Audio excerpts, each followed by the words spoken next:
Tata power Thakur complex Kandivali न जाणो आणखी कुठे कुठे भंगार गाड्यांचे असे ढीग रचलेले तुम्हाला दिसतील। कोणा गॅरेजवाल्याने हे ढीग रचलेले नाहीत, तर रस्ते फुटपाथ अडवणाऱ्या या भंगार गाड्या चक्क पोलिसांनीच इथे आणून ठेवल्या आहेत। पोलिसांच्या या कृत्यामुळे सामान्य नागरिकांच्या हक्काचे रस्ते आणि फुटपाथ अडवले गेले आहेत। बोरिवली पूर्व येथील टाटा पॉवर परिसरात पोलीस चौकीजवळची ही स्थिती। रस्त्यावर पडलेली वाहनं रात्रीच्या काळोखात दिसतही नाहीत, त्यामुळे समोरून येणारं एखादं वाहन धडकलं तर जबाबदार कोण? पोलिसांनी जो भंगार गाड्याचा जो आहे प्रश्न तो इथे आणून टाकलेला आहे।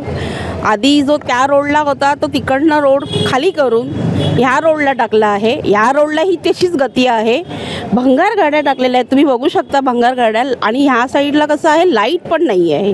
लाईट नसल्यामुळे जाणार येणाऱ्या सगळ्या नागरिकांना, शाळेच्या मुलांना ह्याचा प्रॉब्लेम होतो।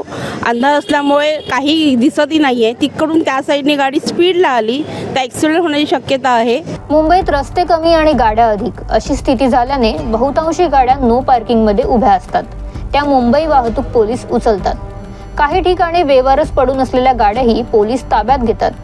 मालकाने पोलिसांकडे येऊन दंड भरला तर गाडी परत केली जाते, पण अनेकदा मालक गाडी सोडवण्यासाठी येतच नाहीत। यामागे वेगवेगळी कारणं असतात। काही वाहनांचा दंड मोठ्या प्रमाणावर प्रलंबित असतो, तो भरण्यापेक्षा नवीन गाडी घेणं मालकाला परवडतं, किंवा काही वेळा कागदपत्रांमध्ये त्रुटी असल्यानेही मालक गाडी सोडवायला येत नाहीत। काही वाहनांच्या मालकाचा पत्ताच पोलिसांना लागत नाही। एखाद्या गुन्ह्यात गाडीचा वापर झालेला असेल तर पोलीस ती ताब्यात घेतात। या एवढ्या मोठ्या प्रमाणावर जमलेल्या गाड्यांचं करायचं काय असा मोठाच प्रश्न सध्या मुंबई पोलिसांसमोर आहे। या गाड्या ठेवण्यासाठी पालिकेकडून जागाच उपलब्ध होत नसल्याचं पोलीस सांगतात, पण याबाबत अधिकृत प्रतिक्रिया देण्यास कोणीही तयार नाही।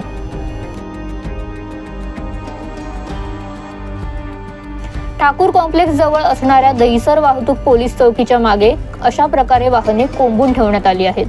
काही वाहनं रस्त्यावर पडून आहेत। कांदिवली पश्चिम येथील वाहतूक पोलीस चौकीच्या बाहेरही मोठ्या प्रमाणात दुचाकी उभ्या असतात। एका ठिकाणी तर या गाड्या एकावर एक रचून ठेवण्यात आल्या आहेत। यामुळे फुटपाथ आणि रस्त्याचा वापर नागरिकांना करता येत नाही।